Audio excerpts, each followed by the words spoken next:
Okay. So some of you might have seen, I actually did this talk at PPM just recently. So if you have seen that, I'm sorry, because it is just a wrap up of that. But hopefully you haven't, and this is a little bit new for you. So today we're talking about the future of property management, what's coming, and how we can actually, make a difference and get ready for it. So I believe that there's four major forces at play at the moment that will affect us over the next 5 to 10 years quite heavily, and really probably over the next 2 to 3 years in the short term, I think, as well. So first of all, we have a new client that's coming through. We have a new way to communicate. We have this massive thing that's coming, which is big data, which we've already had access to a little bit, but no one's really known what to do with it. So all about metadata. And the fourth idea that sort of really has some groundswell at the moment is collaborative consumption. So we're going to talk about all those sorts of things. So first of all, who's our new client? The Gen Ys, or the millennials, which is what they're actually really termed, millennials, are fast becoming our newest client.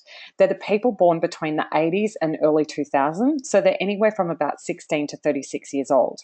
One of the areas that they differ in from the baby boomers and the X-Gens is that they've been born in this digital age. So therefore, they're used to having access to basically anything they need at their fingertips, which we all know. This has spawned a generation of people who value basically having access to things over having ownership of, and it reflects in everything that they do. It's given the rise to the term the sharing economy because they're happy to share things rather than actually own them. For example, the many millennials don't purchase CDs or DVDs, but they access musical films when they want it. They don't purchase cars, but access cars when they need it through ride-sharing apps. In fact, I work with Justin, who's about 28 years of age, and I was really surprised the other day, and I don't know why I was surprised because I know this, but I said to him, we were talking about having a car, and he said, oh, I don't have a car. I said, what do you mean? Because he lives in Melbourne, and he doesn't own a car, and he has no desire to own a car. He actually uses ride sharing apps, or he uses car sharing apps, which is a new thing that's sort of coming out. So he's a perfect example of a millennial that just doesn't see that owning a car is anything that they want to do. They live with their parents longer, and they wait much longer to get married and have children, and they're more likely to rent than the previous generations. But I'll talk about how that impacts us when I'm talking about collaborative consumption later. So according to Pew, 48% prefer to IM, individual message or chat, than pick up a phone. They've been born into this era of being connected 24/7, and they feel comfortable with being connected even though they're not physically seeing their friends and family. According to Goldman Sachs, they purchase for different reasons too, and this will affect us, with price being more of a factor than quality.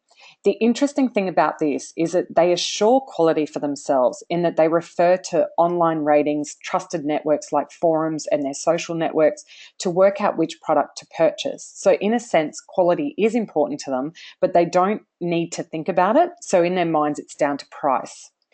This is a huge change from what we've seen in our time. It's been the biggest companies with the biggest advertising budgets that have largely affected our purchasing decisions.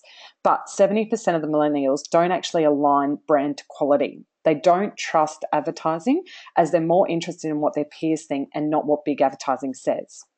Craig Newmark, who's the owner of Craigslist, says that by the end of this decade, power and influence will largely shift to those people with the best reputations and trust networks from those with nominal power and money. So trust and pricing is clearly key to the millennials' purchasing decision. In the lead up to this, I thought I'd do a quick check to see how we're going as an industry with getting reviews. And I typed in Property Management Brisbane and checked the top 60 agencies that came up. Out of those 60, 22 listings carried at least one review, but out of the 22, 14 only had 1 to 2 reviews, and a couple of those were actually negative. So we've really got a long way to go with this. With regards to pricing, I was having a conversation with someone a couple of months ago that have many managements under house, so thousands and thousands of managements under house. I won't say who it was. But right now, they're looking at ways to provide a cheaper service that's still of quality because of this issue. So, for example, he said to me, what we're trying to do is not increase our price in terms of management fees. He said, we're trying to find out what's the way that we can actually hold our profit still and but only be charging somewhere around a flat fee of $900. Now that should strike fear in the hearts of absolutely everybody, because this company will find a way to do it, and there's companies out there that understand that this is the way it's going. And I'm a bit fearful of saying this because it's against everything we've ever taught you. We've always said, hold your fee, hold your fee, hold your fee at the expense of everything else, basically. But I'm not saying don't hold your fees. I'm saying to actually genuinely look at your business and work out ways that you can provide a cheaper service while holding your profit, which is far more important than probably holding your fees. So there is going to be this pressure on pricing, and we're seeing it now, that it's going to become far more prolific as this generation sort of come up and have the ability to quickly check prices between places so easily. It's going to have a really big effect on us. Someone said it really well when they said, we can no longer expect our clients to pay for our inefficiencies. Lisa Pentland actually said that from LPMA. And it stuck with me because that's exactly in some cases what we do. We set a price based on, what we think we would like to get. But the fact is, if we were looking at our businesses and genuinely trying to work out ways to be leaner, get the best technology in place, all those sorts of things, it would, we could actually offer it cheaper and still hold our profit. A good example of this is also, you go to the chemist these days, and if the chemist offers you a cheaper brand drug that does exactly the same thing, you'll often purchase a cheaper one because a chemist is someone that we trust. So it's that kind of thing. So the second major shift is going to be around the way that we communicate. As pointed out before, 48% of our new clients prefer IM chat to picking up the phone. And as the later millennials enter our industry, so the 16-year-olds start entering our industry, this is only going to get far more prolific. This brings me to Slack. If you haven't heard of it, it's revolutionizing email the way email did to post. Slack is now approximately worth $2.8 billion, and it was only released in 2013. It's the fastest tech company in history. It's basically a team communication tool that allows teams to chat and share files. Essentially, teams don't need to email at all anymore. And the great thing about it is that email communication isn't lost because someone left the workplace. That chat history is still available for everyone in the group to see. More than 1 million users use this every day in the States now. And we're on our own version called Halo. We don't actually email anyone anymore. It's faster, more direct, and conversational. The other thing it allows people to do is to talk about things that they're most interested in, rather than with email that everything's just kind of, you just get blasted from everyone in every different way. Slack and also Halo allows you to actually be in groups talking about things that you actually want to talk about. So my question is how long will it be before we're chatting with our owners and tenants rather than sending emails, posts, and texts? I personally don't believe it will be long. So things like our standard letters and forms and those sorts of things, forms we'll probably still need because the legislation will tell us that we need it, but I actually think we'll be chatting more. And so things like our standard letters, I don't think will be as prolifically used in the near future. When writing this, actually, I saw that Victoria has finally permitted agents to use emails for their forms, and it kind of baffles my mind that it's taken this long, and it's come really at the start of end of email, which is kind of interesting. This will have a huge impact on our current software that we use in that it is email, post, and text-based. It will need to move with the times. We'll also need to be able to respond quicker and be far more client-centric in our approach to communication. We will firstly have to understand what the expectations of our client are, and largely with our current software, it's difficult to do that. But we're seeing our software move. So I know that, for example, Property Me, they're actually looking at ways to put the communication inside the app. I know certainly our software is built around the same sort of thing. So Halo's built around having communication inside the app. So it's not having email out, it's all within the one. The third major shift is going to be big data. And soon we're going to have access to insights about our clients and ourselves that we've previously never been able to. And it's going to drive a lot of different processes as we understand more. All of our KPIs will change as we seek to understand leading indicators rather than dealing with lagging indicators. For example, if an owner contacts us regularly every 3 weeks and then all of a sudden doesn't, we'll be notified of the behaviour change and then be able to contact that owner to ensure everything is okay, rather than waiting to find out that they've moved their business. We'll know that rent isn't going to be paid because the tenants haven't set up the bank transfers yet, rather than deal with arrears 3 days down the track. We'll know that a property manager is underperforming because they've only completed 600 tasks for the week when usually they would do 750. So instead of how many managements can a property manager have, or, that whole how many managements can a property manager manage, it'll be things like how many tasks can a property manager complete on time and with an NPS score of whatever it is, quality score. That will be the new driving behaviour. So we'll be able to benchmark this data. We'll be able to see things like what is the property manager's NPS customer satisfaction score. Obviously, some companies are already doing this stuff, but more prolifically. How do previous clients and customers rate the property manager?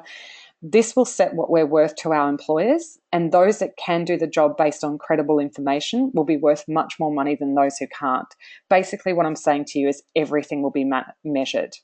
We'll be able to know when we should contact our clients, for what reason, how often they want, and in the way they want. And right now, while we might be able to take that information down, it's very hard to track in our current software in order to be able to actually, do that really well. Every touch point will become much more meaningful. We'll also, if we successfully use this data and improve our services, we have a chance to fight what's coming next, which is the collaborative consumption. On screen, you can see that I've got some leading and lagging indicators. So as I said, leading indicators are those that you have the ability to change over, you have the ability to affect in the future if you change your output now.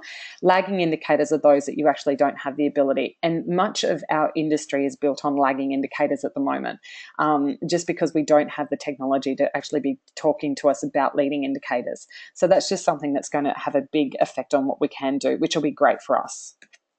So collaborative consumption is where consumers are sharing either their assets or time to benefit other consumers. It's a system built on trust, which is usually governed by rating systems, and it serves to share things or services to reduce costs. So there's 3 different styles. First, basically one of the things I loved, I do a lot of TED Talks, as in I listen to a lot of TED Talks. I don't actually physically do them myself. So I was listening to a lady called Rachel, and she basically, this is sort of the catch kind of cry behind the whole collaborative solution, is that she talks about the power drill and the fact that it's only used up to 13 minutes of its entire lifetime. So why wouldn't we actually share out these sorts of things that aren't used very often? And cars are another thing, but there's many things within our household that we could actually share and not actually and have ownership of. And so the collaborative consumption is based all around this sort of stuff. There's 3 types. There's product service systems, and these are peer-to-peer service-based apps. For example, in Australia, there's all of these ones, and there's many more. These are just a bit of what we have. The second type is redistribution market. So a perfect example of that is Gumtree. Go on, I've got something, I don't need it anymore, I'm going to sell it to you, you get it for a cheaper price. And then the third one is your collaborative lifestyles. So, for example, your Airbnb is a collaborative lifestyle. So that would be a really good example of that. So these platforms are dramatically changing the big business landscape. People are able to access what they want when they want for a fraction of the cost, as we said before. There has been a lot of talk about Uber and what it's done to the taxi industry, and Airbnb and what it's done to the hotel industry. The fact is, if we don't start to understand what our new clients are looking for at the price that they're willing to pay, our industry could be in deep trouble. At our conference at PMC, Ben talked about the Lemons market theory, which basically is an economic theory that says where there's an asymmetry of information between the buyer and the seller, that is, that the seller knows more than the buyer doesn't have any way to discernibly purchase goods. So what they end up doing is paying an average amount for goods and services.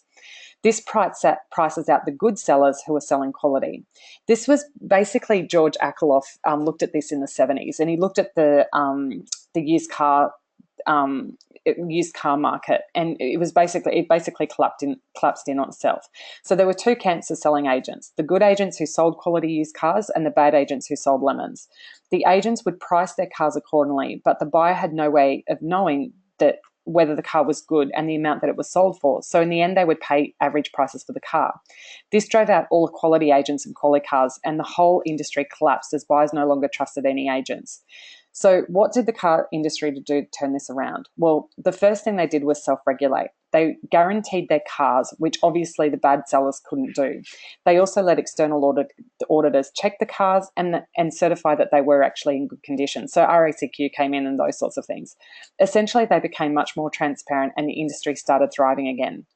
We believe our industry is in danger of being viewed as a lemons market based on the research that we've done. So we went out and surveyed 1,000 managed landlords a couple of years ago, and 25% of managed landlords that we had an independent research company survey said that they don't trust us and they don't believe that we will do what we're said we'll do.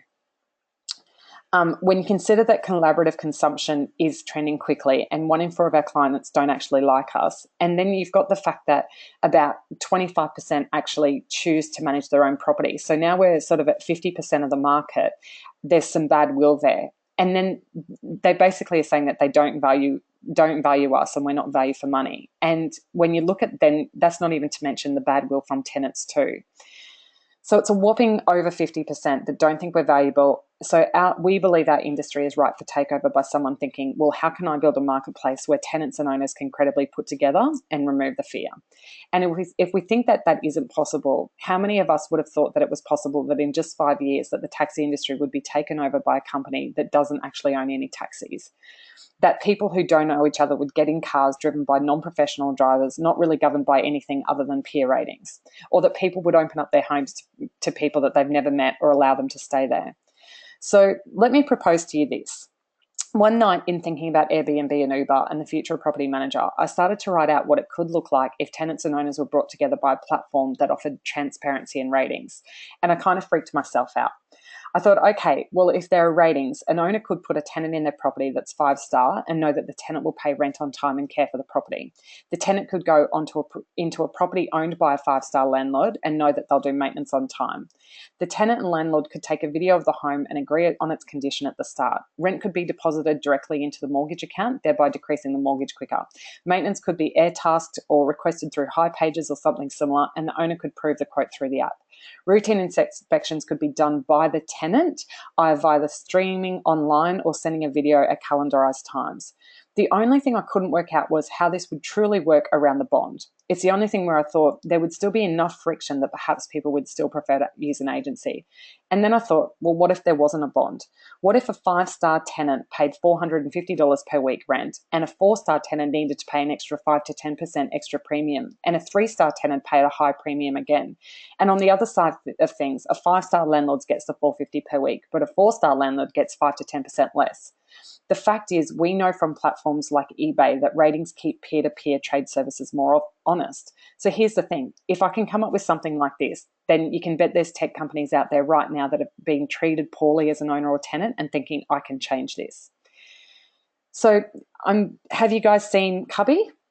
I'm sure most of you have by now, but this is really interesting. They currently only have, they've got about a 3% vacancy, right, like everybody else, and they currently have 900 and something properties actually listed on realestate.com, 953, I think it is, listed on realestate.com right now. When you look at that vacancy rate, I imagine that their vacancy rate is fairly similar to ours. Sorry, I did say it's 3%, but I actually don't know that. I imagine it's something like ours. So you can imagine how many landlords are actually using Cubby. And what I like about it is down in this right-hand corner, if you actually see this video, it's fantastic. And these are guys that basically were property managers and landlords, and they just decided that there just wasn't enough of service around. So you can see down here that they can chat at any time. It's basically a service where you can have full property manager service or you can pick and choose what you'd like. So I've listed some of the dangers for our industry, so let's get to some of the solutions. There are 2 distinct camps. There are those that embrace technology and those that bury their heads in the sand. So just really quickly, we need to understand our new client and their drivers in their purchasing decisions, which is price over quality and immediate access. We need to adopt technologies which make our costs less so that we can offer services at the cheapest while we're maintaining profit and quality. We'll get rid of our large and overpriced service for cloud-based tech, and we need to get far more systemized to improve efficiency. We need to find a way to become far more credible. We need not just some written testimonials, but video testimonials, online Google reviews, to be the company that's being promoted in investing forums, which means we need to be, in those forums offering advice. We need to find a way to be far more transparent too. We have to open up the landlord and tenant portals, which, by the way, Console have had theirs out since 2008, Rockend, I think, since 2011, something like that. So they've been out a long time, and I'm still going into most agencies and seeing that they're not actually open. Communicate with evidence and stop hiding things. We have to find a way to show, not tell, that we're the expert and can give a better experience and outcome than what they could get if they did it themselves. We also have to get rid of the lemons. Now, we can't ever get rid of lemons. There will always be people that are lemons, but we have to basically, as a band together, and move all of those people that aren't peaches but aren't lemons, and all those people that are oranges in the middle. We've got to move them toward peachy property management. And that will give our entire industry a better name. At the moment, it's not about you the peach or you the lemon. It's actually about how the whole industry is viewed. And with over 50% saying about us, then we're at a clear tipping point. In the case that we lose part of our market, we need to start thinking more broadly in terms of what we could be doing and that we're good at.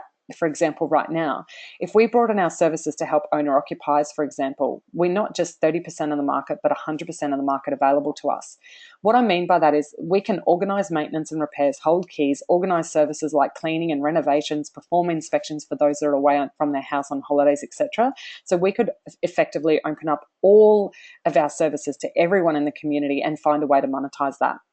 We need to look at websites and ask how they can be working for us to communicate to our clients. For example, offering a chat area, opening up the property manager's calendars for clients to book in times to discuss or chat around issues, having an area for the client where all their documents and communication is, not just email. We need to start using new tools around collaboration with our teams now, as we'll need to use them with our clients in the very near future. Email is on its way out, and how we're making sure that we're not the Victorian RTA and the last to get onto the old method of doing things. We need to find systems that allow us to understand our clients better and allow us to communicate and do all the things that they want in the way they want.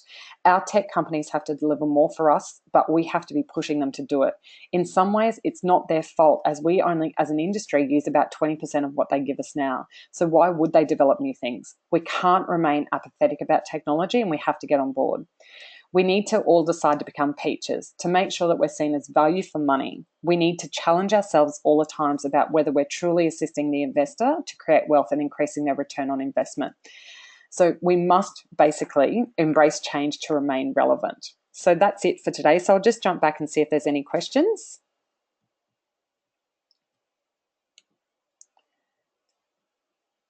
Joe and Jennifer and any of the other attendees, do you have any questions about that? Erin, Leah, Samantha, Terry?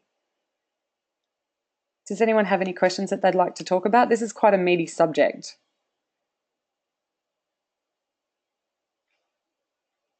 It's interesting. I went to, has anyone worked out some cost per service charges? Joe, do you mean actually saying, okay, well, we're going to hold keys for you or check on you properly, for example, while like that thing, we're opening it up to the whole community? If you do, then I do know of an agency that's charging about $150 to go in and do routine inspections while owners are away on holiday. But I think I haven't seen enough of it yet there's not many people actually taking on this yet to sort of, to say anything more than that. Is that what you meant? I think it's going to be trial by error, and I think you need to A/B test things. I think the first thing is go out and work out, I would write down all the things you do really well and start thinking about packaging them up in a way for the owner. So yes, arranging pool maintenance, etc. Yeah, exactly. It amazes me that we have all of these amazing tradespeople on our services list, right? And yet we're not advertising them, for example, on our website. And like, imagine if you had it all on your website and you had a photo of these people and their ratings and all of that, or a link to their websites that show their ratings and that kind of thing. And any of your clients, for example, maybe got a 10% or whatever discount. And so for our current clients, I think we should actually be putting that 10% discount on the on the statement. So I think it actually should come through on any invoice that comes through, because you've got buying power there. But secondly, for your whole community, the way to actually that up. You've vetted these tradespeople, you know who they are.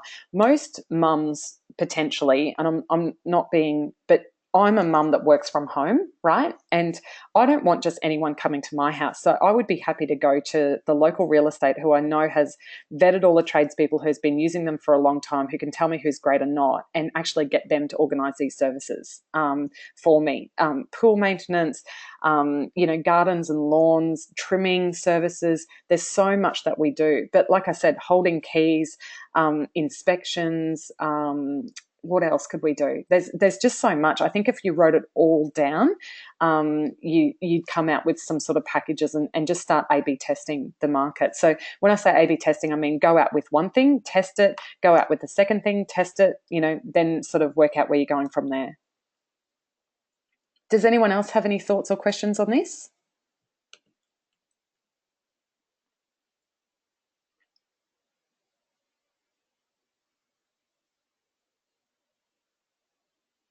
Okay, well, if there's no other thoughts or questions, by the way, guys, you can go into Halo and we can keep the conversation going about this. There's an area under the webinars that we can talk about whatever we'd like to do. So all you need to do is log into Halo. I think I'm still screen sharing. So this is Halo, and you can see that basically if you go into the webinar area,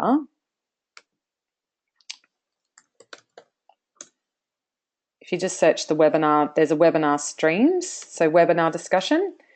You can just go in there and we can actually talk about what's going on in any of the webinars that I've done. This is actually the last webinar in that leadership series, so it's something that we'll go through again, but at this stage it's the last one. But you're welcome to go in there and talk about anything you'd like to do. Signing up to Halo is completely free, and we've got a few modules that are coming out at the moment, insights and a few other things that you may be interested in. But yes, basically all the webinars are actually here. Oops, that one's about to play. Okay, thanks so much, guys. If you have any other questions, feel free to Halo me. Okay, thank you. Bye.